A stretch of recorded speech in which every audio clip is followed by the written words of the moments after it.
The park was alive that afternoon. Sunlight spilled across the grass. Children laughed near the swings, and the air carried the smell of warm pretzels and cut grass. It was a picture of peace, until one man decided to break it. Officer Ryan Holt leaned against his patrol car, watching the families and joggers as if peace itself offended him. Then he saw him, a black man in a gray vest sitting quietly on a stone bench near the fountain. Reading a newspaper, doing absolutely nothing, Ryan's hand tightened on his belt. His eyes caught the faint carving on the bench. White residents only. Words etched from another century that should have been erased long ago. He smirked. Guess some people can't read. He started walking toward the man. That man was David Cole, 62 years old, a gentle face, silver at his temples. He wasn't doing anything wrong. Just waiting for his wife and granddaughter to come back from the ice cream shop down the street. He didn't notice the storm walking toward him. Not yet. Ryan stopped a few feet away, his shadow falling across David's paper. You can't sit there, he said, voice flat, sharp. Bench says white residents only. David looked up, calm. Officer, that carving's been there since the 50s. Ryan ripped the newspaper from his hands and threw it in his face. Don't argue. Get up now! People nearby stopped. A jogger slowed. A mother turned, a little girl's eyes went wide. David took a breath. I'm waiting for my wife. I'm not doing anything wrong. Ryan's voice rose. I don't care who you're waiting for. Move before I cuff you. David stayed still, calm, respectful. But that calm infuriated Ryan. He grabbed David's collar and slammed him back against the bench so hard the stone shook. Gasps filled the park. A mother covered her daughter's eyes, but the girl had already seen. That was the first mistake.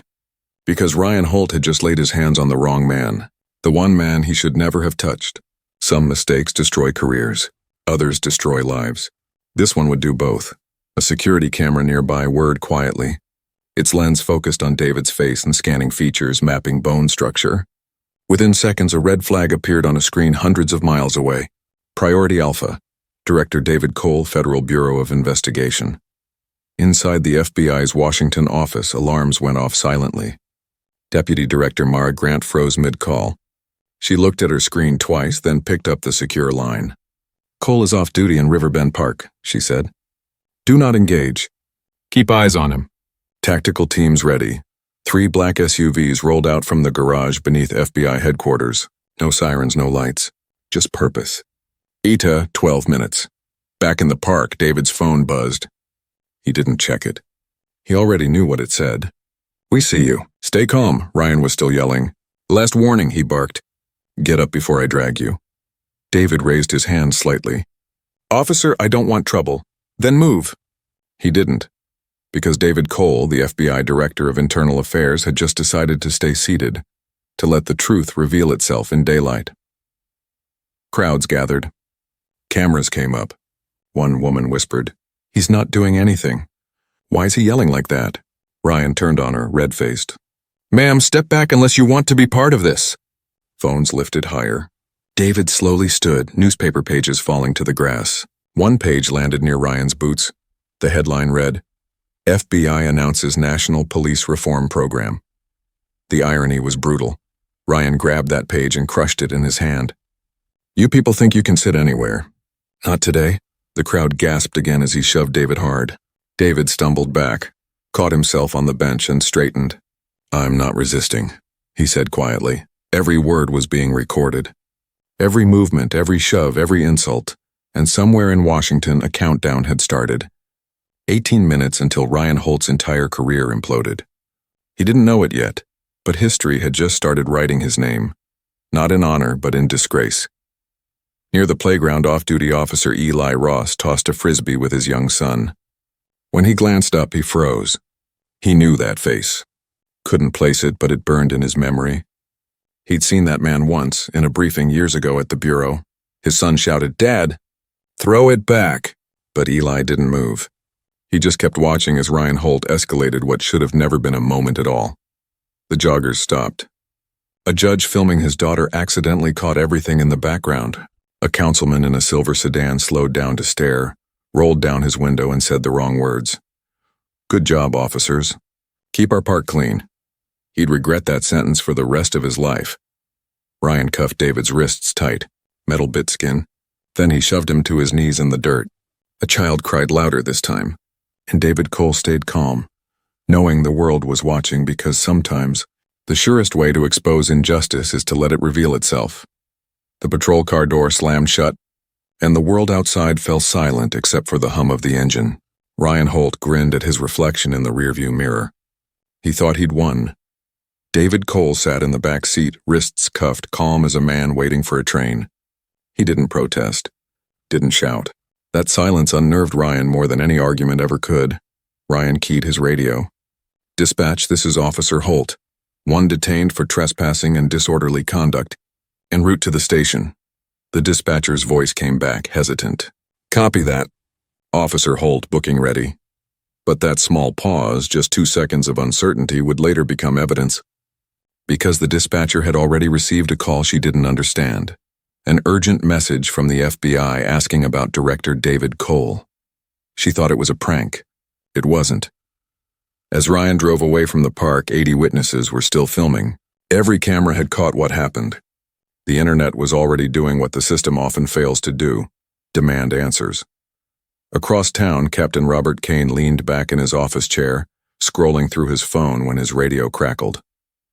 "Subject in custody," Ryan reported. "Bringing him in now." Kane smirked. "Good work, Holt. Keep it clean." He didn't realize his words would be played in a federal courtroom 6 hours later. Back in the car, Ryan glanced into the rearview mirror again. "Comfortable back there?" He sneered. David didn't look up. He just said softly, "When we reach the station, Officer Holt, check my fingerprints very carefully." Ryan laughed. "Oh, we'll check them. And when they come back clean, you'll still be charged. Nobody walks away from me." In the passenger seat, Captain Kane chuckled. "Yeah, right. Like we haven't heard that before." The car turned onto a quiet street. The station came into view.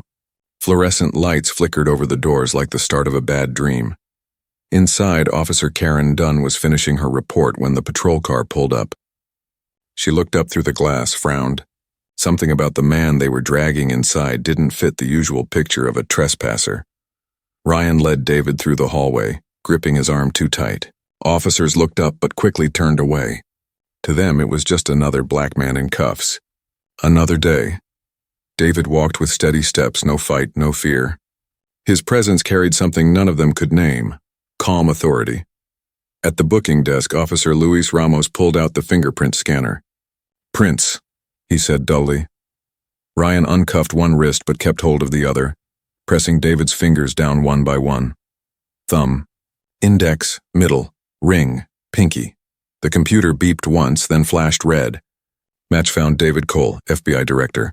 Priority alert, notify Department of Justice immediately. The room froze. Every heartbeat was suddenly too loud. Ryan leaned closer to the screen. "What the hell is this?" Captain Kane moved fast. He slammed the laptop shut so hard the sound echoed. "Glitch. System's been buggy all week." "Sir," Ramos said carefully, "it says FBI Director." "That's shut it down," Kane snapped. "Manual process. Clear the alert." "That's an order."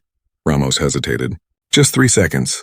Those 3 seconds would haunt him for the rest of his career. He cleared the screen, but it was already too late. Every keystroke, every click, every deletion had been automatically saved to federal servers.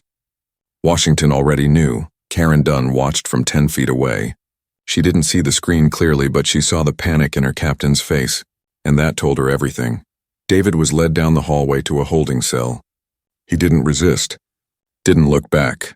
He simply sat down on the cold metal bench, closed his eyes, and began counting under his breath, not out of fear, but patience. Because the clock was ticking. 10 minutes until the FBI arrived. Officer Eli Ross walked in 15 minutes later, still thinking about the man in the park. He spotted Ryan Holt bragging at the coffee machine. "Brought in some loudmouth from Riverbend Park," Ryan said proudly. "Captain and I handled it." Eli's stomach dropped.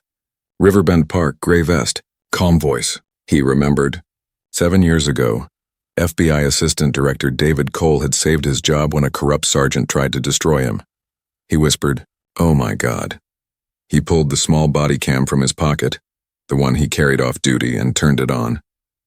He walked straight to the holding area.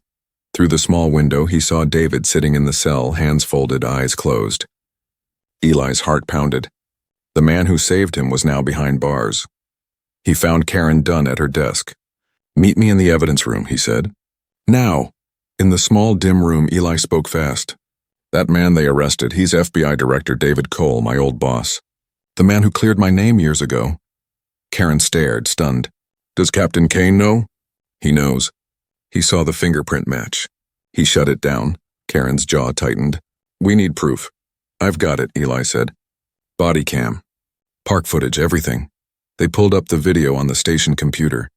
The images cut like knives. Ryan ripping the newspaper. The shove. The humiliation. A child crying. Eli whispered, "Federal civil rights violations. Multiple counts." Karen scrolled through logs. Kane dismissed the FBI alert at 4:44 p.m. "That's obstruction." "And conspiracy?" Eli added. He knew. He opened another folder. One most officers didn't know existed. Kane Holt Complaints Archive. 23 cases. All buried. Karen read them one by one. Fabricated evidence, planted drugs, racial profiling, unlawful arrests. Each report signed and dismissed by Captain Kane. Each victim marked uncooperative. She covered her mouth. "This is systematic." Eli's voice was steady now. "No, this is evil. And we're about to stop it." He pulled a USB drive from his pocket. "We back up every file. Every case. If they try to bury this, we make sure it survives." Karen nodded. "If they catch us, it's both our careers." Eli smiled faintly. "Then we go down doing what's right." They copied the files. Each progress bar felt like a heartbeat. Outside the room, footsteps passed. They waited until silence returned. Eli looked at the cameras in the hallway. Tiny red lights blinked. "Those aren't our indicators," he said.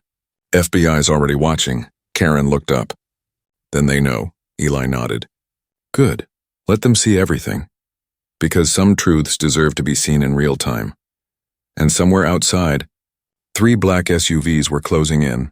Quiet, precise, inevitable. The station hummed with that eerie stillness that happens right before everything breaks. Officer Eli Ross kept one eye on the hallway while his computer finished transferring the files. 70%, 80, 90. Every second felt like a lifetime. Karen whispered, "They're going to find out." Eli didn't stop watching the door. They already have. In the holding cell, David Cole sat with his hands folded, calm as ever. To the officers walking past, he looked like any other detainee. But to anyone paying attention, his composure was terrifying. It was the stillness of a man who knew the storm was already on its way. Outside the city, black SUVs cut through traffic like knives through cloth. Inside the lead vehicle, Deputy Director Mara Grant was on the phone with the Attorney General.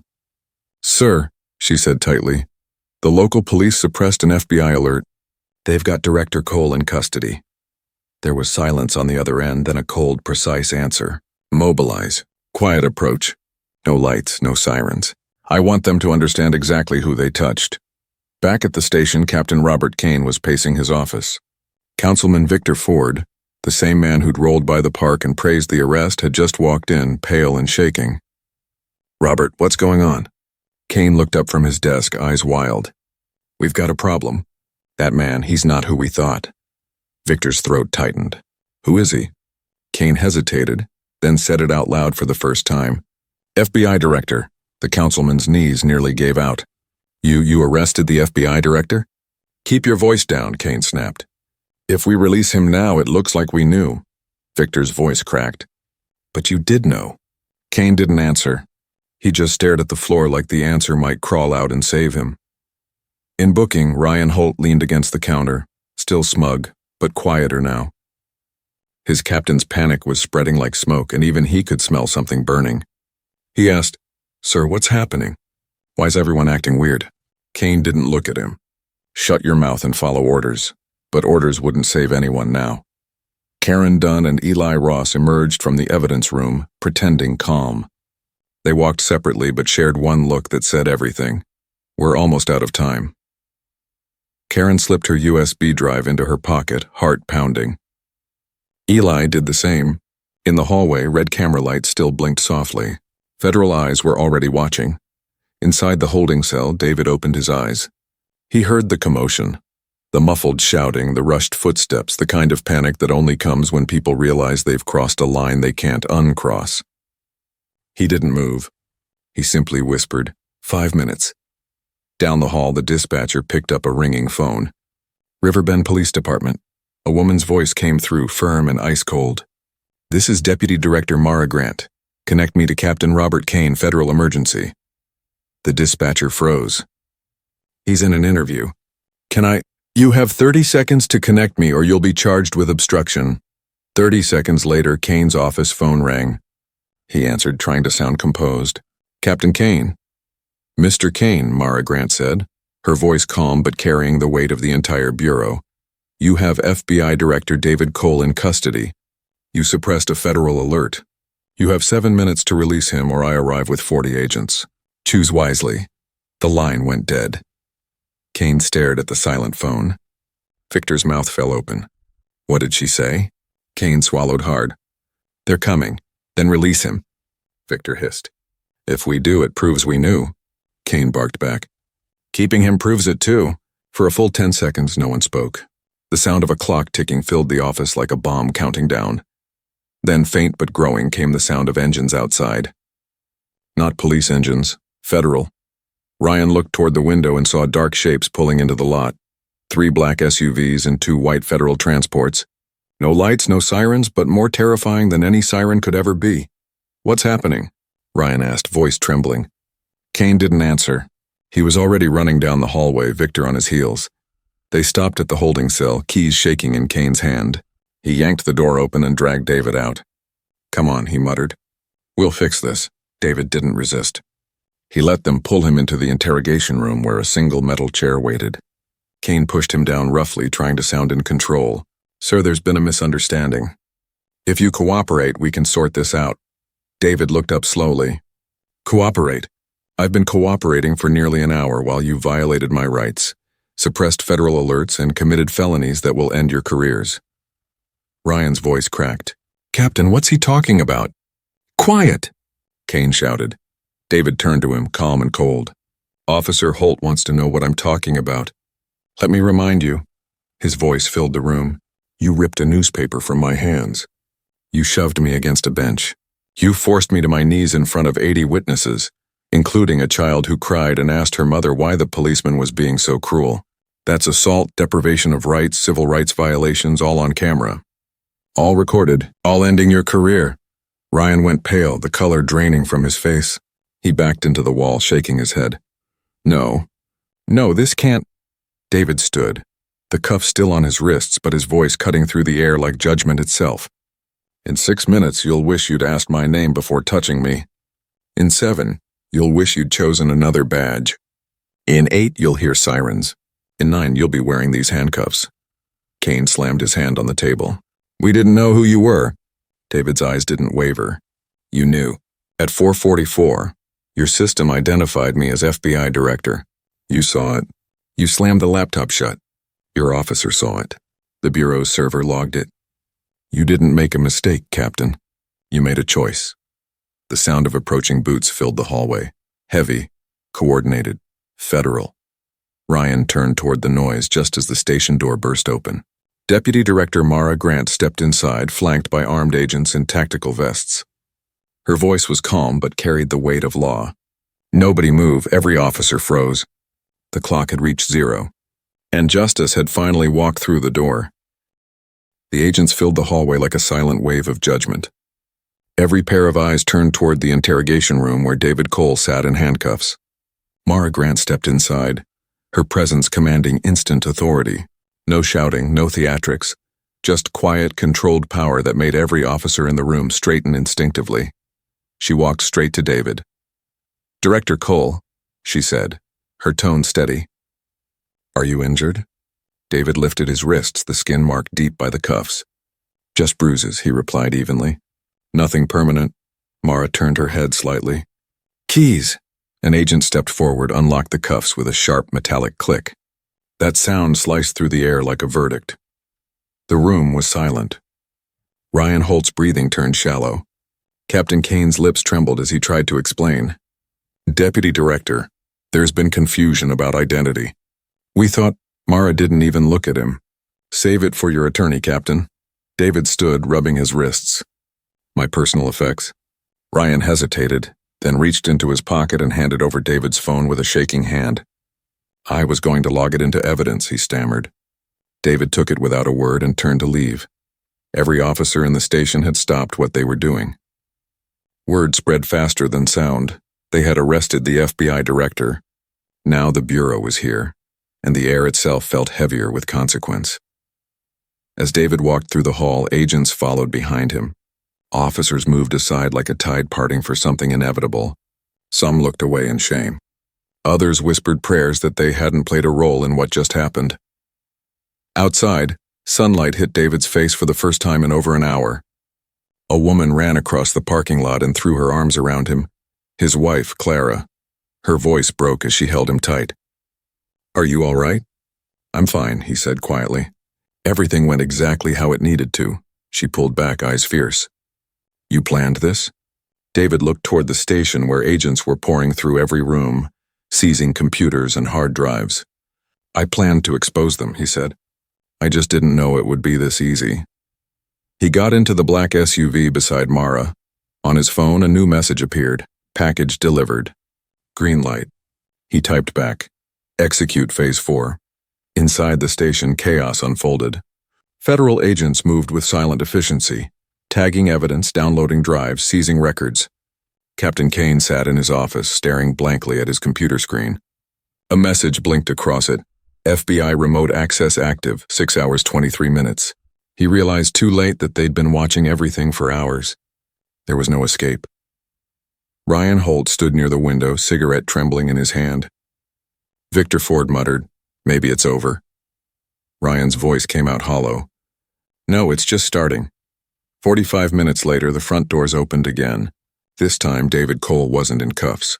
He walked in wearing a dark suit and his FBI badge clipped to his belt. Every officer in the room went still. He didn't raise his voice. He didn't need to. His authority filled the air. Mara Grant met him at the entrance. The Attorney General is here, she said quietly. He wants to handle this personally. They entered the conference room. At the long table sat Attorney General Marcus Morrison, flanked by federal marshals. Across from him were the three men whose decisions had detonated their own careers: Ryan Holt, Captain Robert Kane, and Councilman Victor Ford. All three looked like ghosts waiting for the end. Morrison's tone was flat, deliberate. We're not here to negotiate. We're here to show you the truth, and what comes next. He nodded to Mara, who connected her laptop to the wall screen. The first video played. Riverbend Park, 4:30 p.m. Multiple angles, crystal clear. Ryan ripping the newspaper. The shove. The 5-year-old crying. 80 witnesses frozen in disbelief. Audio captured everything. You people think you can sit anywhere, Ryan's voice sneered through the speakers. Nobody in the room breathed. Morrison pointed at the screen. Artificial intelligence facial recognition identified Director Cole 11 minutes before your officer made contact. You ignored it. You suppressed it. That's federal obstruction. The video switched to the booking room. Red alert flashing across the screen. FBI Director. Priority Alpha. Notify DOJ immediately. Then Captain Kane slamming the laptop shut, face panicked. Morrison's voice hardened. Captain Kane manually suppressed the alert, ordered Officer Ramos to delete it, and lied to subordinates. That's conspiracy, obstruction, and abuse of power. Ryan's body started trembling. I didn't know. He told me it was a glitch. David turned his gaze on him. You saw that screen, Officer Holt. You read my name. You had a choice, to question it or to obey blindly. You chose the easy way. That choice cost people their freedom. Now it'll cost you yours. Mara switched files again. This time a spreadsheet filled the screen. Dozens of buried complaints. Falsified arrests. Excessive force reports marked resolved. The Attorney General leaned forward. These numbers don't just represent misconduct. They represent lives. He gestured toward the door. Let them in. 4 people entered the room. Marcus Freeman, Kendra Washington, Luis Rodriguez, and James Murphy. Each face carried the weight of pain that didn't fade with time. David's voice softened. These are your victims. Marcus spoke first, voice shaking. Officer Holt planted drugs in my car. 8 months in jail. Lost my job. Lost my daughter. Ryan buried his face in his hands. Kendra stepped forward next. You cuffed me in front of my children. In front of their school. They still wake up screaming. Luis lifted his shirt, showing the scar across his side. Your baton did this. I was handcuffed when you hit me. Then James Murphy, a veteran with a limp, met Ryan's eyes. I fought for this country. You threw me in a cell like trash. Silence swallowed the room. The Attorney General stood. These are only 4 of the 23 lives your department destroyed, all buried under Captain Kane's protection and Councilman Ford's money. Mara projected one last image. An email, dated 6 months ago. From Kane to Holt, handle the black ones rough. Arrest quotas matter more than complaints. I'll cover the fallout. Nobody spoke. There was nothing left to say. Morrison's voice filled the space like a gavel strike. Officer Ryan Holt, you are under arrest for deprivation of rights under color of law, false imprisonment, and assault. Captain Robert Kane, for obstruction of justice, conspiracy, and civil rights violations. Councilman Victor Ford for bribery, wire fraud, and conspiracy to obstruct justice. Marshals moved in, handcuffs ready. The sound of metal clicking echoed like poetic justice. Ryan sobbed. Please. I didn't mean... Marcus Freeman's voice cut through him, cold and raw. You meant it enough to smile while doing it. Kane didn't resist as the cuffs tightened. Victor whispered, I'm an elected official. I have immunity. Morrison looked at him without emotion. Elected officials aren't above the law. You'll have 23 years to reflect on that. As they were led out, every officer in the building watched in stunned silence. Justice had finally come home. Outside the station, a sea of reporters, onlookers, and the very same people who had filmed the arrest at the park gathered behind yellow tape. When the doors opened and Ryan Holt, Robert Kane, and Victor Ford were led out in cuffs, the crowd erupted in stunned silence. For a full moment, no one spoke, no one breathed. Then the first clap came from a young mother near the front. It spread, slow at first, then building until the applause roared through the parking lot like a wave breaking against stone. In the crowd, a little girl sat on her mother's shoulders. She pointed toward David Cole standing free beside Mara Grant. Mommy, that's the man from the park. The nice man. He's okay. Her mother's eyes filled with tears. Yes, baby. The good man's okay, and the bad ones are going away for a very long time. David didn't smile. He didn't celebrate. This wasn't victory. It was correction. A painful one that came too late for too many. He turned to face the cameras as reporters shouted questions, lights flashing like lightning strikes. One voice rose above the rest. Director Cole, what message does this send to law enforcement across the country? David's voice was calm but heavy with purpose. Power without accountability is corruption. Today accountability won, but it shouldn't take an FBI director in handcuffs for justice to pay attention. What happened here must never happen again. The words hit harder than any speech could. People in the crowd nodded. Some cried. Others simply stood in silence, realizing they had witnessed a system being forced to confront itself. Behind the walls of the police department, new energy stirred. Some officers couldn't meet his eyes. Others, the ones who had quietly filed complaints and been silenced, felt something rare. Hope. David stepped back inside the building, followed by Mara. The station was hushed, everyone waiting for what he would say next. This department has a choice, he said, standing in the center of the lobby. Continue what Captain Kane built, lies, cover-ups, and abuse, or rebuild with integrity. Federal oversight begins now. Whether you fight it or embrace it will define your future. A middle-aged officer stepped forward, her badge slightly tarnished, but her voice steady. Sir, some of us tried to report them. Complaints disappeared. We were told to stop causing problems. David nodded. I know. We found 17 complaints buried under fake paperwork. 17 officers tried to do the right thing and were silenced. That ends today. He looked across the crowd of uniforms until his gaze found one man standing near the back, Eli Ross. Officer Ross, step forward. Eli hesitated, then walked through the crowd, heart pounding in his chest. 7 years ago, David said, I met you as a young officer under investigation for something you didn't do. I saw integrity in you then. Today you proved it again. He reached into his jacket and pulled out a small badge, the gold catching the overhead light. Effective immediately, You're the acting captain of this department. You'll serve under federal supervision for 6 months. If you lead with the same courage you showed today, that acting title disappears."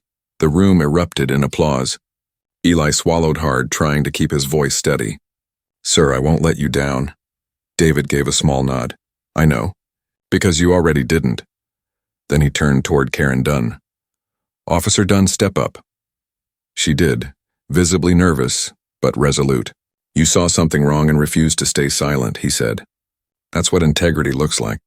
From this moment, you're promoted to Detective of Internal Affairs. Your job is to make sure this never happens again." Karen's breath caught. "Yes, sir." The atmosphere in the station shifted. For the first time, the air felt lighter. Not free yet, but no longer poisoned. David and Mara moved to the conference room where 4 familiar faces were waiting: Marcus, Kendra, Luis, and James. In front of each of them sat a folder embossed with the Department of Justice seal. David took a seat across from them. "These are your exoneration documents," he said. "Signed by the Attorney General. Federal level.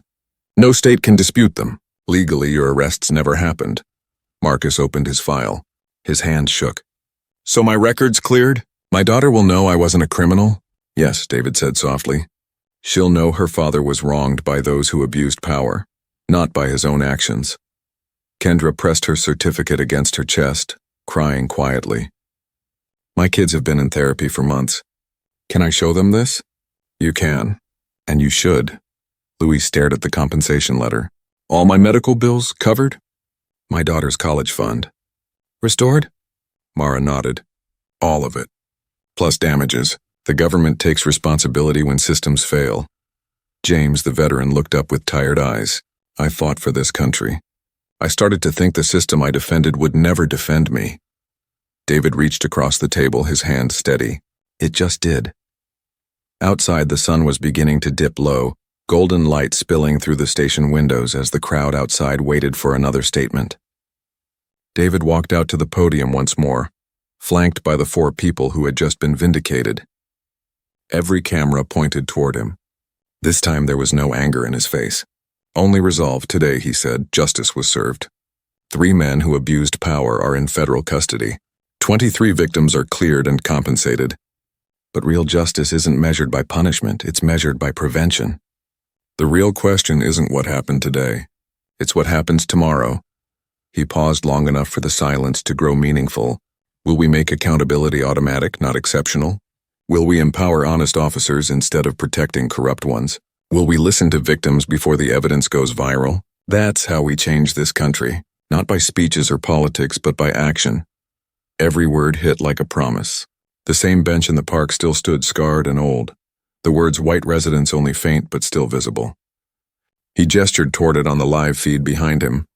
"We could remove that bench, erase history, or we can leave it as a reminder of how far we still have to go. Because forgetting the past doesn't heal it, it repeats it." He took a breath and finished quietly but firmly. "Badges don't make anyone right. Actions do. Integrity does. And if we ever forget that, the people will remind us loudly, publicly, and without apology that in this country, no one is above the law." The applause that followed wasn't just for him. It was for the truth that had finally been heard. It was for every person who had ever been told to stay quiet and chose not to. 3 years later, Riverbend looked like a different world. The park where it all began had been restored. Fresh paint, new benches, flowers blooming along the walkways. But one bench remained untouched. The old stone one. Its carved words from 1952 were still there, weathered but visible. "White residents only." Now, a bronze plaque stood beside it, shining in the sun. It read, "In memory of 23 victims. In honor of truth. Justice delayed is justice denied." Director David Cole. Captain Eli Ross stood in front of it, surrounded by 12 new recruits in crisp uniforms. This was their first day. Before they took to the streets, he brought them here, where everything had changed. He wanted them to see where abuse had ended and accountability had begun. He pointed at the bench. 3 years ago, a man sat here reading a newspaper while waiting for his family. Officers saw the color of his skin, not the content of his actions. They dragged him from this very seat and forced him to his knees in front of 80 witnesses. A child cried that day because she saw what power without conscience looks like. One recruit, barely 22, asked quietly, "What happened to those officers?" Eli looked at the bench, his reflection faint in the metal plaque. "Officer Ryan Holt is serving 11 years in federal prison. Captain Robert Kane is serving 18. Councilman Victor Ford, 23. They're still there." Another recruit nodded slowly. "So justice worked." Eli turned to him, eyes steady. "No, justice recovered. But the lesson isn't that bad men were punished. The lesson is that this bench is still here, and anyone can sit on it now. That's what matters." He let his words settle. Because one man refused to move when told he didn't belong. Because 80 people refused to look away. Because 2 officers chose integrity over silence. That changed everything. Movement caught his attention. Across the park, a man in his 50s sat down on that same bench, newspaper in hand. Eli recognized him immediately. Marcus Freeman, once framed, now free. The man who lost 8 months of his life to a planted lie now sat peacefully in the sunlight. The newspaper headline reflecting something he'd never thought he'd see. Police reform success rates triple under new oversight programs. Marcus looked up, spotted Eli, and smiled. Eli smiled back. That silent exchange said everything: pain, survival, and quiet victory. He turned back to his recruits. "Remember this bench. Remember what it stands for. Your badge doesn't make you right. Your actions do. Your integrity does. Your willingness to protect people, not power, defines you. If you forget that, look here. Remember the ones who forgot and where they are now." The recruits nodded, eyes serious, understanding that this wasn't just history, it was warning. Eli's radio buzzed softly. "Captain Ross, you're wanted at headquarters." "Director Cole's here," he answered. "On my way." At the station, the building itself had changed. Glass walls replaced dark corners. Complaint boxes stood unlocked in plain view. Officers spoke openly about ethics training, not punishment quotas. It wasn't perfect, but it was honest. David Cole stood in the main hall, older now, the silver in his hair fully grown, the weight of 3 years carried with quiet pride. When Eli entered, David turned with a small smile. "I see you brought the new recruits to the park." "I did," Eli said. "They listened." "They always do," David replied. "What they do next, that's the real test." Eli nodded. "We're getting there, sir. Step by step." David's gaze drifted to the sunlight spilling across the floor. That's how truth works. It doesn't arrive in thunder. It walks in quietly and stays. They stood in silence for a moment. 2 men bound by one shared moment that changed everything. Then David said softly, "It's time to visit the victims." Later that afternoon, they met in a modest community center on the edge of town. Marcus was there, Kendra, Luis, and James too. All 4 now worked with outreach programs, helping others rebuild lives that had been torn apart by injustice. Walls that once held fear now echoed with laughter and purpose. Kendra greeted David with a hug. "We opened our first youth mentorship group last month. 40 kids signed up," Luis smiled shyly. "I started teaching again. Carpentry classes. My daughter helps." James adjusted his cane. "Every week, veterans come by just to talk. We built something good out of something ugly." David looked around the room, his voice quiet but sure. That's what justice is supposed to look like. Repair, not revenge. As he turned to leave, a teenage boy standing by the door stopped him. "Sir," the boy said, "my mom told me you sat on a bench and didn't move when they told you to. Is that true?" David smiled. "Yes, it's true. Why didn't you get up?" the boy asked, genuinely curious. "Because," David said, "sometimes standing up for what's right starts by sitting still for what's wrong." That line would be remembered for years. The boy would repeat it to his classmates, his teachers, and someday his own children, and the story would live on, not as a tale of one man's power, but as a reminder of what happens when courage refuses to stay quiet. That night, as David walked through Riverbend Park one last time, the air was still. He paused at the old stone bench. The city lights reflected in the plaque beside it. He placed a hand on the cool metal and whispered, "We did it." Behind him, children laughed. Families picnicked. A man strummed a guitar. Life continued, safe, ordinary, equal. Justice had come to Riverbend not through vengeance, but through truth. And truth, once spoken, doesn't go away. David Cole walked away from the bench, the faint sound of laughter following him into the night. Because courage had taken root here, and courage, once it grows, never dies,